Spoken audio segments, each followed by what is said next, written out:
2 दिन का प्लानिंग करके हम लोग भी निकल चुके हैं नेतरहाट का टूर करने के लिए। इस बार हम लोगों ने सोचा है कि नेतरहाट के सारे टूरिस्ट प्लेसेस को कवर करना है, उसके साथ में हाईएस्ट वाटरफॉल ऑफ झारखंड को भी कवर करना है। तो हम लोग निकल चुके हैं नेतरहाट का टूर करने के लिए। Hello everyone, this is Chandradev, आप देख रहे हैं रांची जोन। अगर आप हमारे चैनल में नए हैं तो प्लीज रांची जोन को सब्सक्राइब करें ताकि आप ऐसे ही इन्फॉर्मेटिव वीडियो से कनेक्ट रह सकें।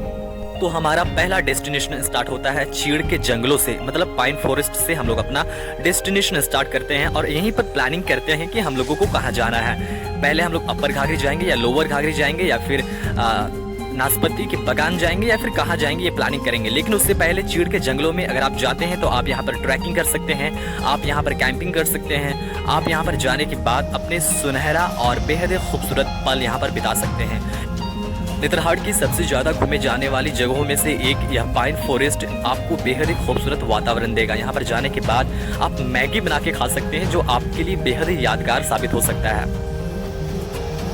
हम लोग नेतरहाट जाएं और नेतरहाट स्कूल न जाएं, ऐसा हो सकता है क्या? तो हमारा अगला डेस्टिनेशन है नेतरहाट स्कूल। यहाँ पर जाने के बाद आपको यहाँ का एनवायरनमेंट देखने के लिए बहुत मजा आएगा। ऐसे तो कहा जाता है कि नेतरहाट स्कूल न सिर्फ नेतरहाट का टॉप स्कूल है बल्कि पूरे झारखंड का टॉप स्कूल में से एक है। जब यहाँ पर परसेंटेज अनाउंस होती है तो यहाँ पर टॉपर्स के बौछार होने लगती है।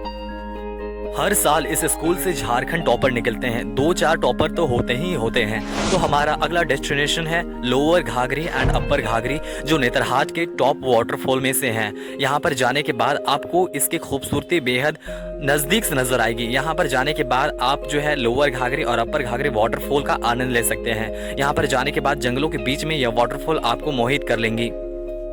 अपर घाघरी आपको नेतरहाट में ही मिल जाएगी, लेकिन अगर आप लोअर घाघरी घूमना चाहते हैं तो आपको नेतरहाट से करीब 8 से 9 किलोमीटर ट्रैवल करके जाना होगा। अगर आप लोअर घाघरी या अपर घाघरी वाटरफॉल ट्रैवलिंग करने का सोच रहे हैं तो आपको यहाँ पर जाने के लिए बाइक या फिर 4 व्हीलर होना ज़रूरी है, क्योंकि यहाँ पर अगर आप जाएंगे तो आपको जंगलों से होकर गुजरना पड़ेगा और अगर आप लोअर घाघरी जाना चाहते हैं तो आपको थोड़ा ट्रैवल करना होगा। तो इसके लिए आपको बाइक या फिर अपने 4 व्हीलर से ही जाना होगा, क्योंकि जंगलों के बीच से होकर जाना पड़ता है और यह एक रूरल एरिया है जहां पर आपको कुछ प्रॉब्लम हो सकती है। तो ये बेहद ज़रूरी है कि आप सारी सुविधाओं के साथ जाएं।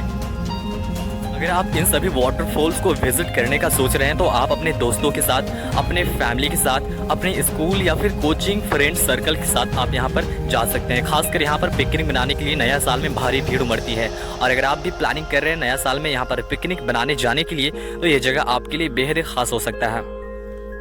हालांकि लोअर घाघरी जाने के लिए आपको खराब रास्तों से होकर जाना पड़ेगा, क्योंकि लोअर घाघरी जाने के लिए आपको अच्छा रास्ता नहीं मिलेगा। क्योंकि जब आप यहां पर जाएंगे विजिट करने के लिए तो आपको ऐसे ऐसे रास्ते मिलेंगे जो बहुत खराब होंगे, उबड़ खबड़ होंगे। उसके बाद जाने के बाद आपको जो है जंगलों के बीच बेहद ही खूबसूरत वाटरफॉल देखने के लिए मिलेगा। यहाँ पर जाने के दौरान आप जो है बंदरों को देख सकते हैं, आप उन्हें कुछ खिला सकते हैं। उसके बाद आप यहाँ पर विजिट करने जा सकते हैं। यहाँ पर आप चाहें तो नहा भी सकते हैं। नेतरहाट के टॉप टूरिस्ट प्लेसेस में से हमारा अगला डेस्टिनेशन है नेतरहाट का लेक, जो नेतरहाट लेक कहा जाता है। जब आप यहाँ पर जाएंगे तो सबसे पहले यहाँ पर जाने के बाद बोटिंग करने का मन करेगा, क्योंकि यहाँ पर बोटिंग का भी सुविधा है। इस झील के बगल में, जस्ट बगल में ही एक रिजॉर्ट भी है जहाँ पर आप रुक सकते हैं, आप कमरा बुकिंग कर सकते हैं, आप यहाँ पर खाना भी ले सकते हैं रिजॉर्ट से, होटल से, और यहाँ पर आप चाहे तो एक दिन ठहर भी सकते हैं। तो हमारा अगला डेस्टिनेशन है ट्री हाउस और उसके बाद नाशपाती बगान, जहां पर हम लोग विजिट करने जाने वाले हैं। आप यहां पर जाएंगे तो आपको ट्री हाउस मिल जाएगा जहां पर आप रुक सकते हैं, लेकिन उसके अलावा आप यहां पर नाशपाती का बगान भी देख सकते हैं जो बेहद ही खूबसूरत है, लगता है कि तोड़ के खा जाएं।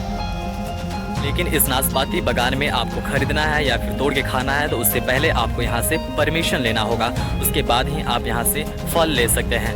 उसके बाद हमारा अगला डेस्टिनेशन है होटल एंड मंगोलिया सनसेट और सनराइज पॉइंट, जहां पर आप रुक सकते हैं और यहां से ही सनसेट और सनराइज जैसे नज़ारों का आनंद ले सकते हैं। बस स्टैंड के जस्ट बगल में एक होटल है जिसका नाम है प्रभात विहार होटल नेतरहाट। यहाँ पर जाने के बाद आप एक दिन के लिए रुक सकते हैं, क्योंकि नेतरहाट के सारी टूरिस्ट प्लेसेस को एक दिन में कवर नहीं किया जा सकता है। आपको यहाँ पर 2 दिन रुकना होगा ताकि आप सनसेट देख सके, सनराइज देख सके और यहाँ से लोध वाटरफॉल भी विजिट करने के लिए जा सकते हैं। अगर आप इस होटल में रुकना चाहते हैं तो आपको एक रात का यहाँ पर रूम बुकिंग करने के लिए मतलब रूम लेने के लिए आपको 1500 से लेकर 2000 तक पैसे देने हो सकते हैं और उस रूम में 4 से 5 लोग रुक सकते हैं। अब यहाँ पर रुकने के बाद आप जो है सनसेट और सनराइज जैसे नज़ारों का आनंद ले सकते हैं। उसके बाद हमारा अगला डेस्टिनेशन है लौद वाटरफॉल। अगर आप नेतरहाट गए हैं या फिर नेतरहाट आ चुके हैं या जाने वाले हैं और नेतरहाट का टॉप वाटरफॉल मतलब सिर्फ नेतरहाट का ही नहीं बल्कि झारखंड का टॉप वाटरफॉल मतलब हाईएस्ट वाटरफॉल लौद वाटरफॉल का टूर नहीं कर रहे हैं तो मुझे लगता है कि नेतरहाट घूमना बेकार है। ये झारखंड का सबसे हाईएस्ट वाटरफॉल है तो इसका टूर जरूर करें। ऐसे ही इन्फॉर्मेटिव वीडियो के लिए रांची जन को सब्सक्राइब करें and thanks a lot for watching. मिलते हैं और भी खूबसूरत वीडियो के साथ।